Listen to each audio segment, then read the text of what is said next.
안녕하세요, ABC 코치입니다. 바로 오늘 시간은 크로스핏 옛날 옛적에 저번 시간에 제가 오픈에 대해서 얘기를 했었죠. 이제 11년에 이제 대한민국 최초로 제가 크로스핏 아시아 리저널에 출전을 하고요. 그와 관련된 이제 스토리를 한번 얘기를 해보려고 합니다. 저 같은 경우는 리저널 준비하면서 즐겨 하던 술도 끊고 열심히 운동을 하다가 어떤 이벤트들이 나올지를 체크를 하게 됐는데요. 첫 번째 이벤트가 달리기 1km, 그 다음에 핸드스탠드 푸시업 30개, 그 다음에 마지막에는 로잉 1km. 세 가지 조합이 만들어낸 운동인데 약간 카디오 베이스의 운동이죠. 그래서 제가 이 훈련을 할 때 로잉머신이 제가 로잉머신 훈련을 막 이렇게 편안하게 할 수 있는 시스템은 아니어서 거의 그냥 달리기하고 핸드스탠드 푸시업 위주로만 운동을 했던 것 같습니다. 이벤트 2가 클러스터 레더라고 해서 클린을 했다가 이제 스쿼트 클린, 앉아받는 클린을 했다가 머리 위로 이렇게 쭉 한 번에 밀어버리는 이제 클러스터 이 레더 같이. 그래서 30초 동안 하나를 하고 15초 로테이션 이런 식으로 하면서 이제 중량이 올라가는 그런 거죠.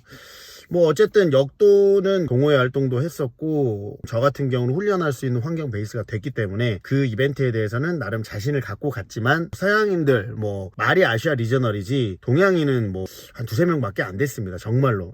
저희 한국 사람이 다였어요. 그러다 보니까 서양인들하고 경쟁을 해야 되고 그 친구들이 기본적으로 골격이라든지 근력이 굉장히 좋지 않습니까? 단 그 당시는 초창기이다 보니까 이 선수들의 모빌리티라든지 유연성들이 굉장히 안 좋았었어요. 그래서 그런 부분도 기대를 했지만 어쨌든 제가 다 잘한다라고 볼 수 있는 이벤트는 아니고, 그 다음에 이제 요게 이제 첫째 날 금요일 날 일정에 하는 운동이었고요. 이제 두 번째 날에 하는 거는 무시무시한, 이제 시작부터 무시무시하게 나옵니다. 어떻게 하냐면 두 개의 동작을 합니다. 데드리프트라는 동작하고 박스 점프 이 두 개를 가지고 이제 번갈아 가면서 하는 건데, 맨 처음에 데드리프트를 21개, 그 다음에 박스 점프 올라가는 거 점프하는 거를 21개, 그 다음에 15개 9개예요. 근데 이제 무려 무게가 데드리프트가 315파운드니까 143kg에, 그 다음에 박스 점프는 60인치거든요. 한 70cm 가까이 되겠죠. 근데 이제 거기에서 이제 그 나름 그 인종의 차이라든지 이 서양인들의 엄청난 그런 것들을 많이 느꼈던 게 뭐냐면, 다른 지역에서는 먼저 이 경기들을 했었어요. 그래서 그 기록들을 봤는데 막 3분대가 나와요. 3, 4분대 이렇게 나오더라고요. 그래서 3, 4분 때는 상상할 수가 없었거든요. 제 원RM 그때 데드리프트 수치가 405파운드 정도니까 183kg 정도인데 315파운드 데드리프트를 터치앤고로 막 했죠. 제 생각에는 이제 타임캡이 11분 정도 됐던 것 같은데 그 타임캡 안에 끝낼 수 있을지 없을지에 대한 그런 약간 두려움이 있는 정도의 이벤트인데, 다른 지역에서는 막 3분 때 끝내버리는 거예요. 그래서 와, 이 서양인들의 이 스트렝스라든지 또 이제 거기에서 겪었던 이제 그 경험적인 부분에 대해서는 좀 이따 얘기를 해드릴 건데, 어떤 차이 이런 것들 이제 좀 절실히 좀 느끼고 있었던 차고요. 이벤트 이제 네 번째 거는 제가 좀 자신이 있었던 이벤트입니다. 100개씩 하는 거예요. 약간 치퍼 스타일이죠. 네 가지 동작을 하는 거고, 맨 처음에 100개는 턱걸이 100개, 두 번째는 캐틀벨 스윙 100개, 세 번째 더블 언더 2단 뛰기 100개, 네 번째는 오버헤드 스쿼트 100개. 이게 이제 오버헤드 스쿼트가 가동성이 좀 안 나오는 친구들이 굉장히 많거든요. 외국인들이 그 당시에 좌식 생활을 안 하다 보니까 아무래도 이 쭈그려 앉는 동작이 안 돼요. 바깥쪽으로 외전된다는, 다리가 이렇게 골반이 돌아가서 이렇게 깊게 앉는 풀 스쿼트도 잘 안 되고, 고관절의 유연성, 발목 유연성 이런 데가 안 좋죠, 외국인들. 그러다 보니까 이제 오버헤드 스쿼트라는 동작 자체가 잘 안 됐죠. 무게도 아주 무겁진 않았습니다. 캐틀벨은 24kg. 연습을 할 때도 나름 자신 있게 했었고, 이 이벤트에 대해서는 좀 자신감이 좀 있었습니다. 그리고 다섯 번째 이벤트 아만다였어요. 아만다. 이것도 좀 자신이 있었는데 아만다가 뭐냐면 975 머슬업과 스쿼트 스네치 하는 거거든요. 머슬업 스쿼트 스네치. 스쿼트 스네치 무게는 남자가 135, 여성은 95파운드인데 이 머슬업 동작을 저희가 스탠다드하게 이렇게 완전히 봉을 잡고 이렇게 쭉 뻗었을 때 다리가 뜬, 그렇게 약간 공중에서 이렇게 링을 잡을 수 있는 환경에 훈련을 할 수 있는 곳이 그 당시만 해도 전무했었어요. 그래서 제가 이 훈련을 할 때 반포 한강공원에 가가지고 거기에서 펄스 그립을 잡고 이제 매달려서 연습을 했고, 스탠다드하게 이렇게 펄스 그립 이렇게 손목에다 잡는 게 아니라 이렇게 손바닥으로 이렇게 잡아서 이렇게 하는 펄스 그립으로는 연습 자체를 아예 하지를 못하고 갔어요. 근데 거기에서는 이제 룰 스탠다드가 약간 공중에 살짝 떠서 하다 보니까 이제 스탠다드하게 하는 연습들을 좀 했고, 그 다음에 스쿼트 스네치는 나름 자신이 있었습니다. 제가 아주 무거운 중량의 스네치를 하지는 못했었지만 어쨌든 역도 훈련을 좀 했고 외국인들이 역도에 그 당시는 좀 취약하다는 생각을 했기 때문에 그런 건 또 자신이 있었고요. 마지막 라운드는 이제 뭐 마지막 이벤트는 이제 치퍼 스타일인데 뭐 요거는 나중에 설명을 드릴게요. 그래서 이제 개인적으로 이제 연습을 열심히 좀 할 수 있는 한에서는 최선을 다해서 했고 이제 일본으로 갔죠. 일본으로 가서 이제 그 당시에 제가 2009년에 크로스핏 레벨원을 따로 갈 때 약간 그 어디죠? 게스트하우스 아는 한국인 한인분이 오키나와에서 게스트하우스를 하고 계셨었거든요. 그래서 그분한테 또 연락을 드려가지고 그분의 집에서 제가 묵으면서 막 무슨 뭐 먹는 거 걱정을 좀 해가지고요. 막 참치 캔 싸가고 뭐 라면 좀 싸가고 김 싸가고 막 약간 음식을 좀 준비해야 와서 거기서 장을 봐서 막 먹고 막 이런 식으로 했었어요. 그리고 이제 리저널을 가서 이제 뭐 준비를 했고 첫 번째 이제 데이 1 때 경기를 했는데 첫 번째 날은 제가 좀 성적이 좋았어요. 성적이 뭐 이벤트 1에서 뭐 한 3등 3, 4등 정도 했었나? 그리고 이벤트 2에서도 꽤 괜찮은 성적 2등 했었어요.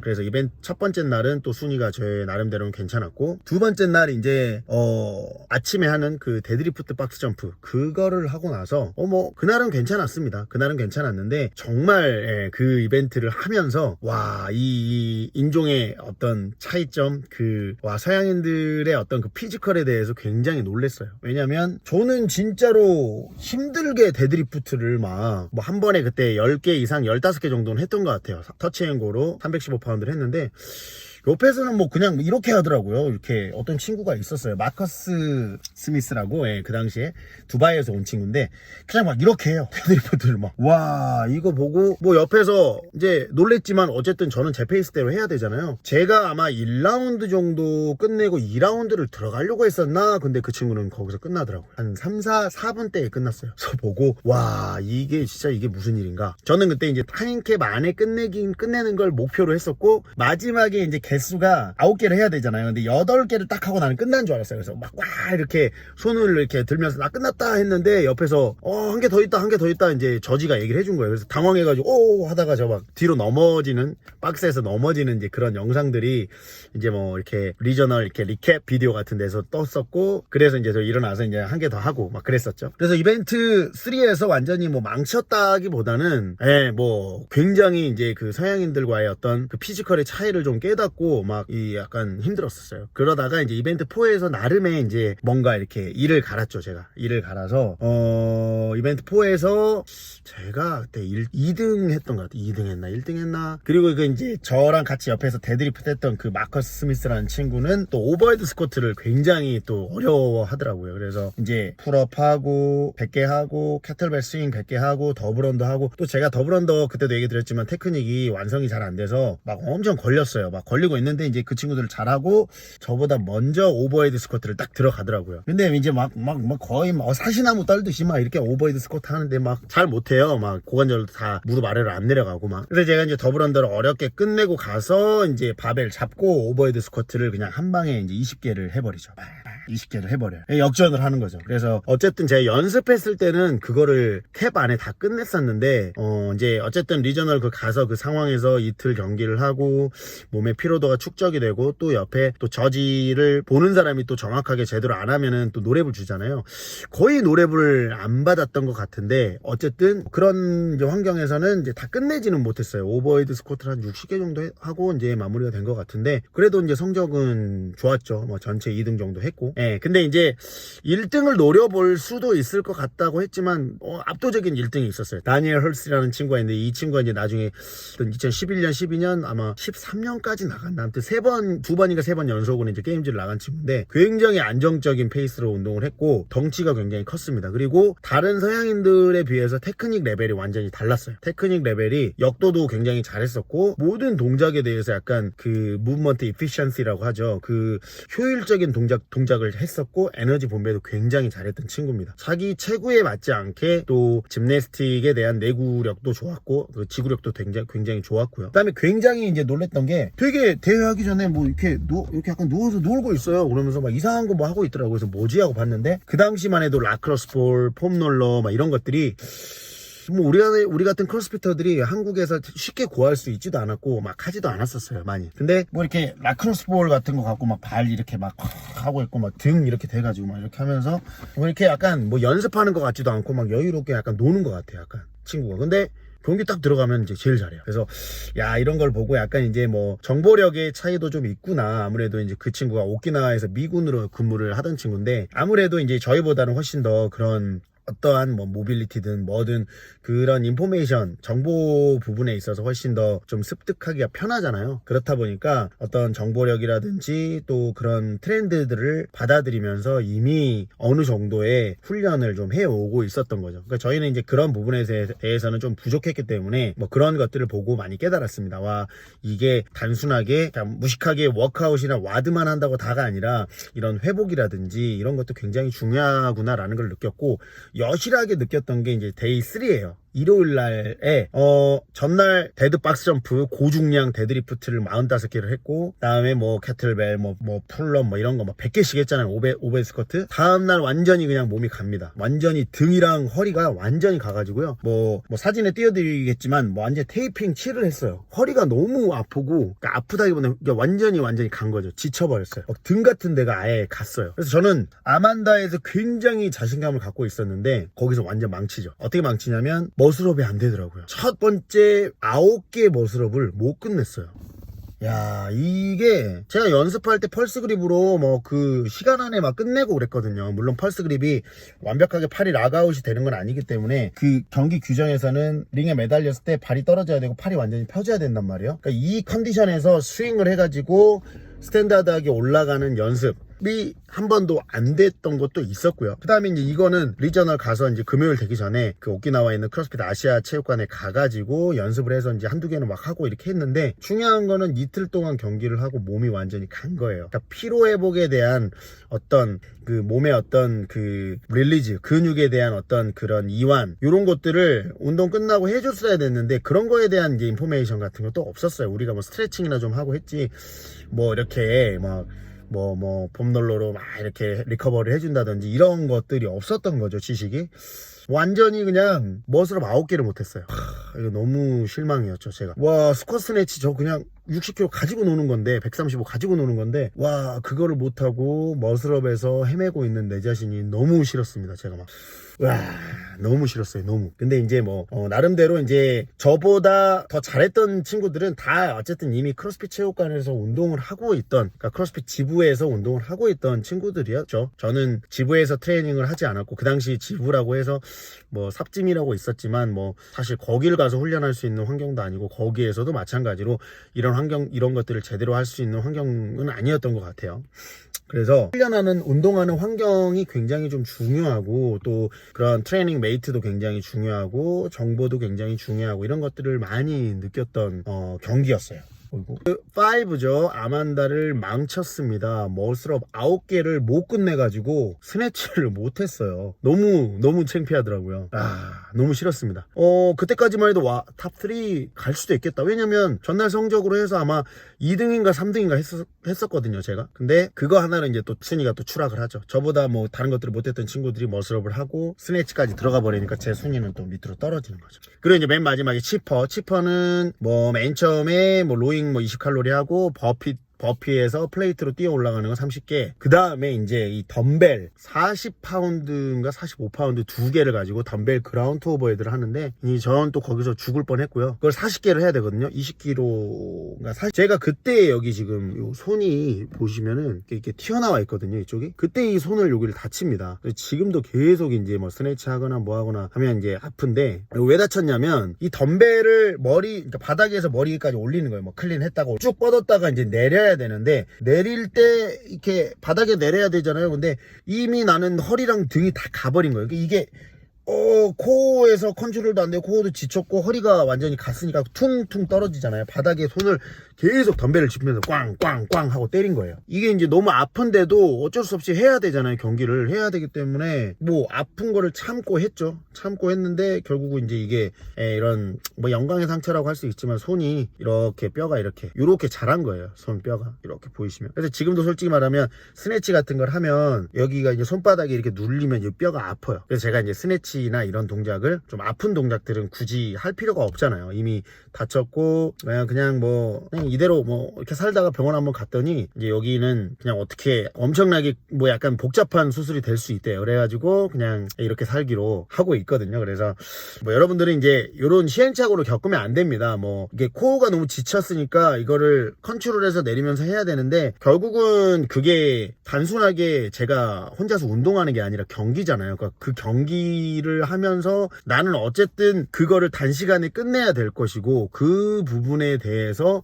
그냥 개인 운동을 하는 게 아니기 때문에 최선을 다하다 보니 이런 아픔이나 고통도 사실은 제가 당연히 감수해야 되는 부분이었죠. 그래서 어쨌든 뭐 그거를 하고 근데 이제 영상 보시면 알지만 저랑 그 옆에 있는 친구 보시면요 그냥 옆에 있는 애들은 옆에 있는 그 1등 하는 친구는 거의 덤벨 2개 가지고 율동하듯이 해버리고 저는 막 이 다 간 거예요. 그러니까 그게 내구력의 차이입니다. 우리가 이제 11년도에 제가 리저널을 나갔지만 이제 12년도도 나갔고 나중에 얘기하겠지만 13년 14년 다 마찬가지. 우리나라 선수들이 외국 선수들에 비해서 안 됐던 게 뭐냐면 그 리커버리 부분이었던 것 같아요. 이틀째 3일째 되면은 외국 선수들은 쌩쌩해요. 뭐 솔직히 말해서 중량 드는 운동이 나오는데 뭐 약간 벨트도 안 차고 그냥 맨몸으로 그냥 고중량 데드를 아무렇지도 않게 막 하더라고요. 막 고반복 고중량 데드리프트 이런 거를. 물론 체형에 그런 것도 있죠. 차이도 있죠. 허리가 짧고 뭐 종아리가 길고 이러다 보니까 이제 무게 이 중량을 내 몸에 지탱을 하고 데드리프트 할 때 이제 둥근 쪽으로 많이 이제 집중이 되잖아요. 또 길고 그래서 데드리프트를 굉장히 쉽게 하는 부분은 있었지만 어쨌든 제가 느꼈던 거는 동양인들 우리가 회복 부분에 있어서 리커버리가 좀 잘 안 된다라는 느낌은 많이 들었어요. 이게 훈련의 부분 중에 하나겠죠. 리저널을 하면 아예 경기 일정처럼 이렇게 한두 번 정도를 연습 삼아 돌려본다든지 이런 것들을 통해서 몸에서 적응을 해주는 그런 단계들이 있었어야 되는데 이제 그 당시만 해도 그런 정보가 있었을까요? 그냥 따로따로 이제 나눠서 끊어서 이렇게 운동들을 했고 그러다 보니까 그런 정보들도 부족하고 그래서 이게 결국은 경기에서는 그 시적인 부분으로 나오는 거죠. 뭐 회복이든 뭐든 다 준비가 부족했던 거죠. 그래서 이벤트 6를 제가 뭐 어쨌든 끝내기는 했지만 성적으로 이렇게 이제 그 이벤트 3 이벤트 3일째 되는 날에 이제 성적이 좋지 않아서 아마 그 전날 2등 또는 3등이었는데 5등으로 내려앉게 됩니다. 그래서 게임즈를 가고 이런 거 하고는 사실은 뭐 거리가 멀었지만 그래도 완주를 해서 우리나라에서 처음으로 이런 아시아 리저널을 나가게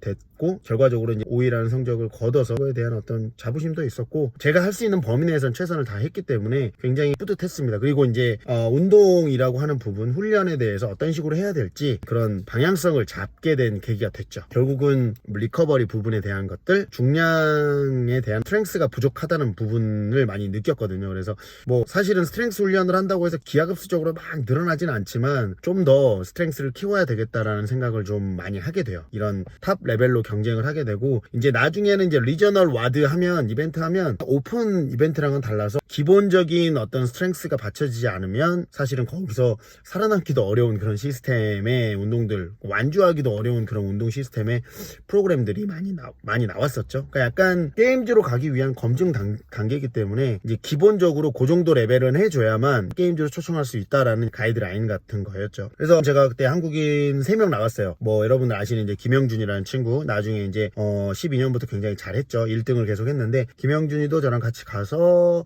아마 8등을 했던 것 같고 제가 5등 하고 그렇게 해서 아시아 리저널을 마치게 됩니다. 많이 배웠습니다. 나라를 뭐 대표해서 나갔다기보다는 이제 우리나라에서 나갈 수 있는 사람이 이제 뭐 몇 명 안 됐기 때문에 이제 나가서 최선을 다해서 나갔죠. 뭐 저희끼리 그 일본에 가서 또 경기를 하니까 팀 독도 해가지고요. 막 독도 티셔츠도 막 맞춰가지고 입고 나가고 그 당시에 해주시는 분들도 있어가지고 뭐 후원도 해주시고 커뮤니티에 또 도움도 좀 받고 저희 스스로는 우리나라를 어쨌든 등에 업고 나간 거니까 뭐 나름대로 대표해서 우리나라를 좀 빛내고 와야겠다라는 생각을 가지고 했었고 이런 이제 첫 번째 어떤 계기를 통해서 더 많은 크로스피터들이 크로스핏을 좀 이런 이제 경기적인 측면 운동 스포츠로서 받아들이게 된 어떤 한 계기가 되지 않았나 저는 싶습니다.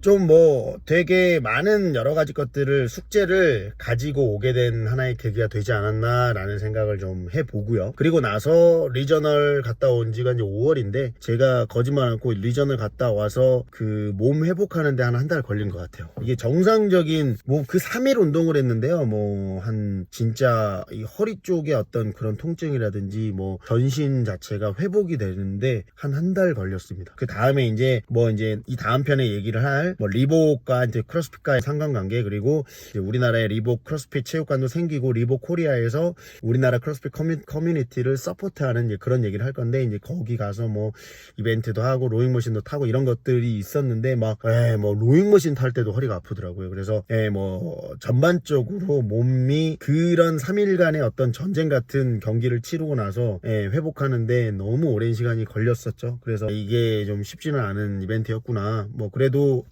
제 나름대로는 국내에서 최초로 크로스핏 경기에 나가서 그런 성적을 거뒀다라는 자부심이 있었던 대회입니다.